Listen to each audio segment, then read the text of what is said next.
Well, all right. Welcome back to my podcast. Let's Talk Concerts, America's favorite concert podcast. Who says? Well, everybody I talk to says so, including Lemmy. May the Lemmy be with you. I'd like to introduce you to my producer, Lemmy. He's not just a mascot, he's carrying quite the flag here. Right, so we don't know who's joining the show, and we don't know what we're talking about, as usual. And we're just going to proceed on. What has happened to the music scene in Hawaii since Don Ho? You got Don Ho. You got the big Samoan mofo that had that over the rainbow song. And I tell you what, for a big motherfucking guy like that, he was nimble with them little strings. You know, I mean, what is it about a big guy playing ukulele that's funny? I don't know exactly, but it is. It is funny. It's time to get high.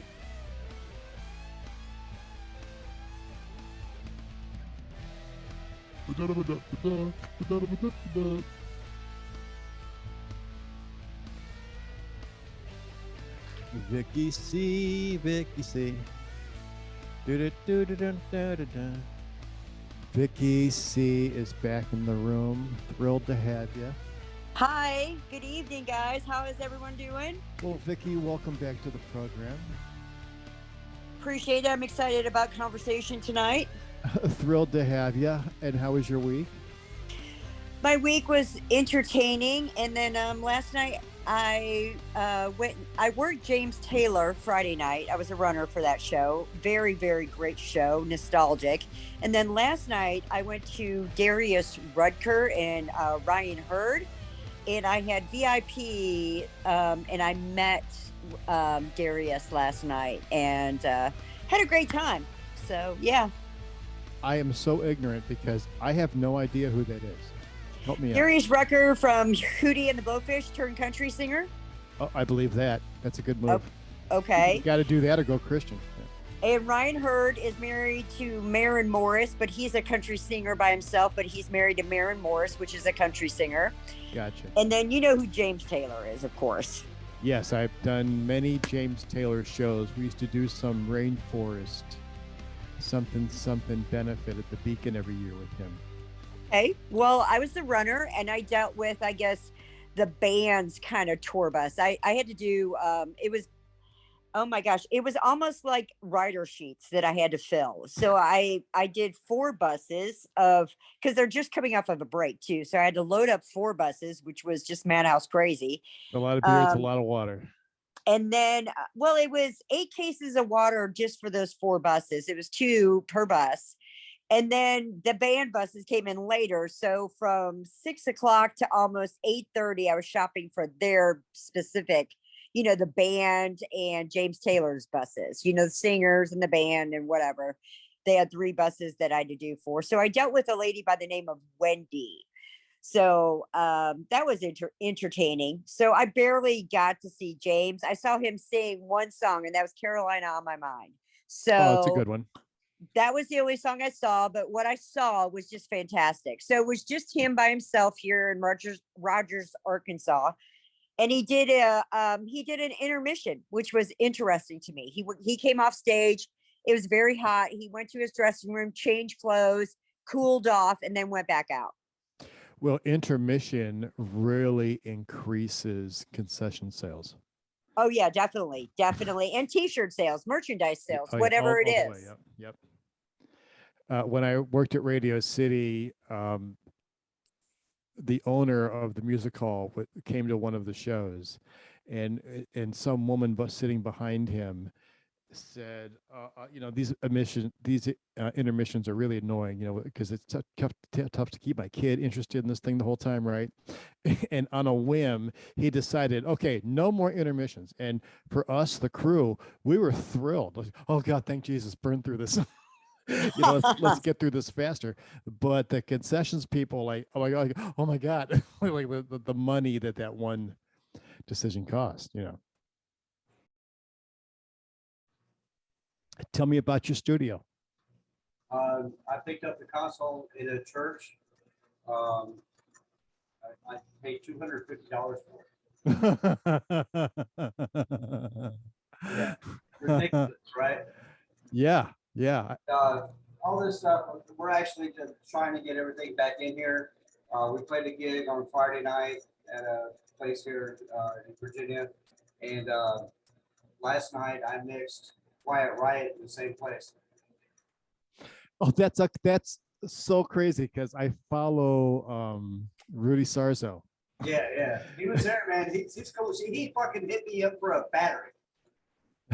He hit me up for a fucking 9-volt battery. Can you believe that shit? Yeah, man, he's just getting on the plane and Weekend Warrior, Yeah, country it's country music style. Yeah, when they come in, it's just the four of them. They come in, they play, and they're out. Yeah, get on the rental kit. Yep, yep. What's he bring? The drum head in the front that's got the Quiet Riot logo on it, right? No, he just went with the backline kit with Gretsch. It's a Gretsch kit, and he just went with it and played. And Rudy brought his guitar in. Yeah. I mean, for a guy that age to do what he does on a stage is absolutely amazing. I mean, it really is. Yeah, it's one thing that he was great in the 80s, and he was, but as you say, still great today. Yeah, absolutely. They put on a good show. I mean, they did 75 minutes, and they played some of Jesse's. I think they played one song from his old band. But yeah, it was a good show, man. It was a good show. I bet it was all hits all night long. Pretty much. They played a lot of stuff from the first album. Then of course finished with "Come On Feel the Noise" and "Mental Health." Great closer. And Frankie is the drummer, right? He's the original member. No, Rudy's the only original member. Okay. Got it. Wow. And what was the name of the club? It wasn't a club. It was an outdoor venue called Dr. Pepper Park at the Bridges in Roanoke, Virginia. It's been voted the best live outdoor venue or something for years. Are you with the sound company?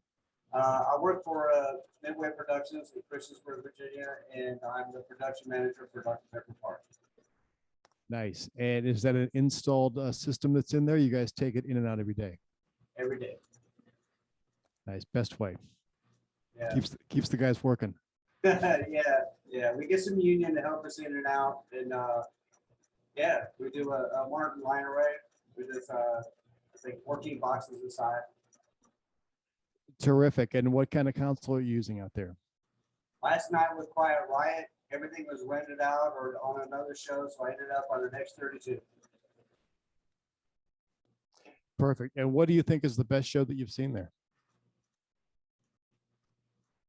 It's tough to say, man. I mean, Aaron Lewis was good. I mean, he's good every year. He's already sold out for his performance in next Saturday. Jamie Johnson's always good. Blackberry Smoke is coming on Wednesday. What's the capacity? I mean, she can probably do about 4,000 there. Oh, that's nice. That's a nice size venue. Yeah. That you see a good size show, because at a 4,000 seater, you got something that they're not trying to jam a shed show into, Yeah, that's right. Well, hey man, it's great speaking to you. Go ahead and get on with your show, and we're just like hearing the stories from all the legends, man. It's great. No, we're doing it, man. I mean, you tell me how you got into what you're doing. What sparked you? I don't know. I guess I was about 10 or 12 years old. My father decided that the way he was going to punish me for something I did wrong was to take my stereo from me. And I was like, fuck that, man. I took the back off of my clock radio and hooked up some alligator connectors to some headphones and still listen to music. And that was when I was like, I'm hooked. And are you from Virginia? No, I'm from Southern California. And when did you get to Virginia? 1990, somewhere around there. I used to play a lot of nightclubs in Virginia, more so hugging the coast, the Norfolk, the Newport News, more of that, the Boathouse, a lot of great venues there.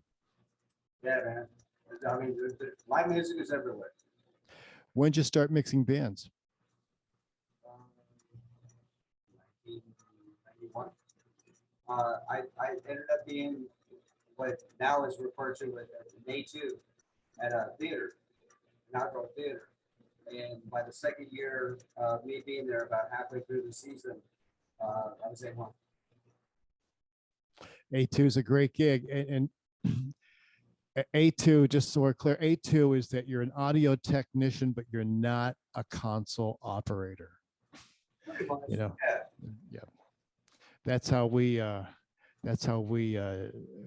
the definition here in New York, A2, and we have production A2s that only deal with wireless microphones that you're handing to the talent, which as opposed to a music A2 who's dealing with the band shit, Right. Yeah, and then you end up with a patch guy, depending on the gig, the venue, stuff like that. You got a lot of guys working on the same shit, trying to make sure that the day goes well. Yeah, nice. Have you done any touring? No, the only time I had an opportunity to do that was probably about 20, 25 years ago. I could have went out with Casey for like $400 a night, and I don't remember if I had pets or I was married or something. It just wasn't the right time. Dig it. And touring is it's a double-edged sword, because you lose your local context, you lose your local work, you're certainly destroying your local relationships. Yeah. I mean, there's a lot of companies that want you to be there. Yeah, well, Vicky knows. She was married to a touring guy, and she lived the life of living on the phone. Where are you? What's going on? When will I see you? Oh, that changed. And that forever promise that, oh, I'm going to come off the road. Oh, I'm going to come off the road. Oh, yeah. I don't even know how many times I heard that. Yeah, for sure. Michael, tell me about some of your favorite bands. Favorite bands working with? Either way, man. I don't know, man. It's been a long time. I've been doing this for 30 plus years. So do I have a favorite? No. The one thing that sticks out, and I think that is with everybody, is the ones you don't like.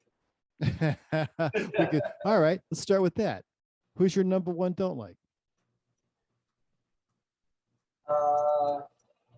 Because they're coming up where I'm the PM, I can't say. Okay, next. Actually, it was around 94, 93, somewhere in there. I was doing concerts every Wednesday and every Sunday at the outdoor theater that I first started at. And Livingston Taylor was coming. Livingston Taylor. He was coming. And he was traveling down and his brother was coming down from New York and traveling somewhere. And there was this rumor floating around that he might be there, James Taylor. And so it didn't happen. But he gets there and he just bitches at everybody. I mean, he's a dick to every fucking buddy there. And it was like, dude, you just started the day off to make sure that we have a horrible day with you. And he did for the rest of the day. That's all he did was complain about stuff. And, so if there was one person that I'd never want to see again, it's him. And I haven't, which is good. That is funny. Vicky just saw James Taylor, right? Yes. Friday. Recent injury. Yeah, well, some people are just miserable people. they bring it with them. Yeah. They bring it with them. Everyone's got their horror stories of who is the worst of the worst. And it's tough to pick. It's tough to pick sometimes. Who's had the biggest tantrum? You remember the drummer for the Foo Fighters? What was his name? Taylor Hawkins. Am I saying that right? Yeah. Am I butchering his name? I have done the Foo Fighters probably a half dozen times, and I've dealt with that guy a bunch of times. Super nice guy, because I'm dealing with him like putting his drum monitor in place and going through that and making sure he hears it all and making sure he's hearing everything right. And that's the extent of what I'm talking to anybody on stage about. But it was only after he passed away that I had the realization that he was the drummer for Alanis Morissette on her first tour, right? Yeah. And that had to be, I want to say 94-ish, right? Maybe 90, early 95, early 90s. It was doing a festival, and I'm the monitor mixer, and we done 10 bands all day. Alanis Morissette, the last band, get her out there, and I had gained down Alanis's vocal pot too much. I didn't gain it up properly. And what happened is that the rest of the knobs had all, now everything else is turned up to 10, and I got nowhere to go. I don't have an 11. Right. So he's pissed that I can't get her more vocal. And now I'm cheating it by slowly turning her gain up while slowly turning it down everywhere else, just trying to creep it up so I can get more to him. And he was just fucking pissed, and he threw a stick at me, and it bounced off the console. And I was like, I'm not into that, right? And he throws another one. I said, "You motherfucker!" I threw it back at him. I went around the console. We met midway this the stage. The song stops. Me and him are fighting on stage. Security, everyone pulls us apart. And that was the end of the show. And I just kind of forgot about it, blocked it out, and I didn't equate it to that same guy that I'd done later, 20 years, whatever years later, done all those shows with. I had something similar happen with Joan Jett. The house guy, I'm doing monitors, and the house guy comes in and he's going to set all the monitors, everything's going to be great, and then he's going to have a microphone at front of the house so that he can talk to Joan or whoever on band, and he's only inside. Yep. And somehow he opens up some channel on her wedges. So she's getting a whole bunch of shit in her wedges, and she only does one in ear. She lets the other one hang because she wants to get it out and all that. So the sound check goes great, everything's fine and all that. Show starts. This guy's got something open on her monitor and in ears, and the first thing she does is look over at me and the guy standing next to me with her chore, and just like, "It's too fucking loud." And it was like, okay, why? Because it wasn't too loud of a sound check. Turns out I'm finding a channel that is open from front of house, and I'm trying to bring that one down and bring the other one up at the same time so that she gets a clean mix, just like you were saying. Yeah. Trying to get one up and one down and all that. It's not easy. It's not, and it's not a recording studio. We don't get to say, okay, stop while we figure this out. Yeah, one shot. That's it. This train has left the station, especially when you're talking when shit goes wrong in an opening song. The audience is amped up, the artist is amped up, the lights come on, the energy in the room. I mean, you could feel it. Your hair stands up. Everyone knows what I'm talking about. The start of the show, it's all that adrenaline popping, and when some shit goes sideways, monitor guy, you're the lightning rod. You get one shot. That's it. That's it, man. That's it. And as you know, being a monitor guy, 90% of it is making the artist 100% believe that you got this. Yeah. And that what's going on, and that you got this together. And the moment that they're like wolf, the moment they sense weakness. Yeah. Right. Yeah. That's absolutely right. Yeah, I spent most of my career as a monitor mixer, you know, and the next time I go to work, I'm doing the MTV Video Music Awards in Jersey at the end of August, and that's a gig that I do every year. Yeah. Next time I And go to work is Wednesday with Blackberry Smoke. well, that's sounds like a much better gig. They're cool guys, man. It's a good show. Yeah. I think this will be the second or third time I've worked with them. Yeah. You know, because VMAs, we have a couple different stages spread out around the arena. How long is the build for that? Couple weeks. Yeah. Wow. Couple weeks. I mean, one year we did it at Radio City. We did 90 semis in Wow. in the Man, I can't in the imagine theater. that. Oh yeah, that loadout lasted days. The building was throwing up out of every orifice. Wow.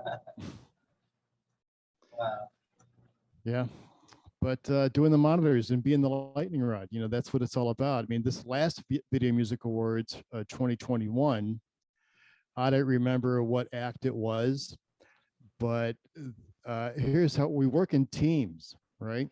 One of us is the guy on the stage, on the deck with the headset, dealing with the artist directly. And the other one is behind a curtain 300 feet away, you know, can't even see the stage, barely knows where it is, never been there, you know, who is operating the console.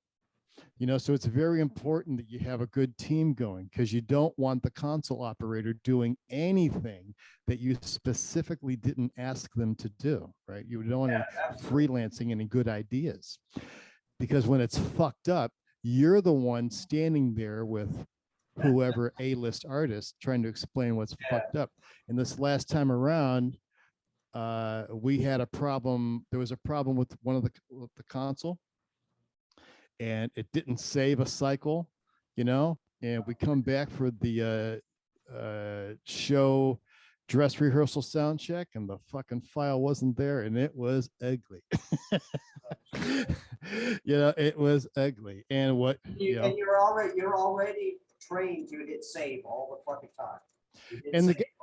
And the guy did, and he is literally as good as they get. He's one of the best fucking monitor mixers in the world, and he is the guy. And you're right, it's all about save, because doing monitors, especially for television, is about three basic elements, right?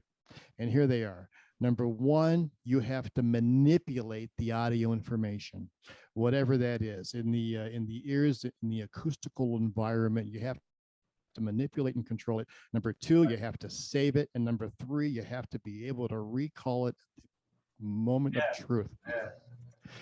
You know, everyone wants to overcomplicate the job, but you know, so you're doing Blackberry Smoke on the Wednesday. Yeah, it's Blackberry Smoke on Wednesday and Aaron Lewis on Saturday. Nice. Are they using floor monitors still, or are they on the ears? No, they're all ears. And how do you feel about that? I'm not doing the mix, and it'll be loud enough out front. It doesn't matter if they got cabinets or not. If they want to do the ears, whatever. Nice. You know, I used to do these big awards. Go ahead. I figure it's up to the artist. You know, whoever's on stage playing an instrument, whatever they want to do, that's what they should do. It's not up to the production to say, well, you know, I really like it if you went with a modeler instead of a cabinet, because I'm. Oh, sure. You know, whatever the artist wants, give it to them. Shit, man, let's go from there.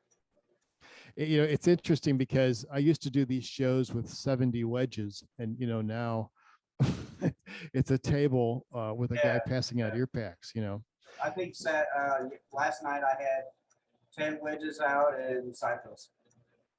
That's a lot. Yeah. The monitor guy was really kind of complaining about the fact that it was so damn loud. Like, well, it's an 80s rock show, man. Yeah, 80s rock show is what it's all about, turning it up in the wedges, you know. Yeah. Ears were Ears solved a problem, created a problem. You know, solved the problem. The guy could hear what he's doing, but now we have to feed audience mics in to connect it. Right. And he's separated from the audience and separated from how it really sounds in the room and how it really sounds on stage. And you know, I mean, but the pros, it sounds great. It sounds great when you're over here, over there. It goes with you. You know, you don't have to do the old Aerosmith, Tina Turner. Yeah. Friend of mine lives here in Virginia, not too far from me, and he was working with Dave Matthews for a long time. And when Dave switched to in-ears, and I don't know if he's actually made the commitment, but he tried to do stereo in-ears. And the thing that mess with him is if he was facing the front of the stage, you got right. These people are standing here, but if you turn around, they're standing somewhere else, and that was one of the reasons why he didn't want to do it. Yeah. Yeah, a friend of mine is the inventor of in-ear mixes and the original Future Sonics. And the first artist to ever use them was Peter Gabriel, who refused to even try them. And Brian says that one day he just left the pack, the earbuds sitting on the piano. Peter came out, put him in, played the piano. It said a little something like, it stood up and goes, that's it. Everybody is using these. And he goes, that night I loaded 50 wedges back in the truck. And we never set them out again for the rest of the tour. I mean, in-ears are great. You know, you don't have to worry about all those wedges on stage and all that. Yeah. And then, you know, I'll put it right up next to that, guitar modelers. You know, not having fucking amps on stage and all that crap. You know, you run into people using head rushes and different models. Yeah, I love it, man. Give me what you got, and you know, if there's no amplifiers on stage, no campers, no nothing, I'm all on board. I love it. You know, you can let your center fills do the work, stuff like that. Yeah, you're right. It makes the audience experience a lot better, especially within that dead zone, in that immediate zone in front of the stage, where traditionally you're hearing all the stage wash shit pollute the first 10 rows. You know, with all that competing frequencies, what's happening with the sound system. Plus the other thing too, which is mentioned the delay. I mean, you got a fucking small delay from your center fills and your drum kit and the amplifiers and all that, you know. Oh, I'll tell you the other one that sneaks by a lot of people is that when you got a loud monitor rig, right? Those speakers are moving out while the front of house speakers are moving out in the other direction. Sure. And that causes a zone, a very ugly acoustical scenario in the front there. I used to always run my downstage wedges out of phase with the house. You know, so everything's moving at the same time. You know, really cleans up all that low mid problem. Right, there you go. That you have out there. Are you working on any band projects? Working on a CD. Tell me about it. It's an all original band. We don't do covers. We don't play out and do covers. Working on a CD, trying to get it done. We've been rehearsing for the show that we did Friday night for a couple months, making sure we got it down, that type of thing. So you played a show Friday night? Right, at the same place I mixed Quiet Riot. Get the fuck out of here. I'm not getting the fuck out of here. And what what was the audience that you drew? We were actually, you mentioned Foo Fighters earlier. We were actually opening for the Foo Fighters, which is a Foo Fighters tribute band. So nice. I mean, there might have been 300-400 people there at that point. You know what? That's a good crowd. It's yeah, you know. That's a good crowd. Yeah, and lots of positive feedback, so that was good. How often are you guys able to play out? That was our third kid. Third one. Yeah. And how long you guys been together? Couple years. Say it again. About a couple years. I mean, the Okay. whole idea was to make a CD and people have asked us to play out, so we do. Do you have a website? It's the Rockstars band. You know what? Put it in the chat. Let me open that up. Yeah. Your whatever your website link is. It's just a Facebook page. Okay. We don't have a whole lot on there. Like I said, we were kind of waiting to do the CD and get that out there before we did a whole lot of stuff. Anything I could do to share your stuff on the internet. I'll do it.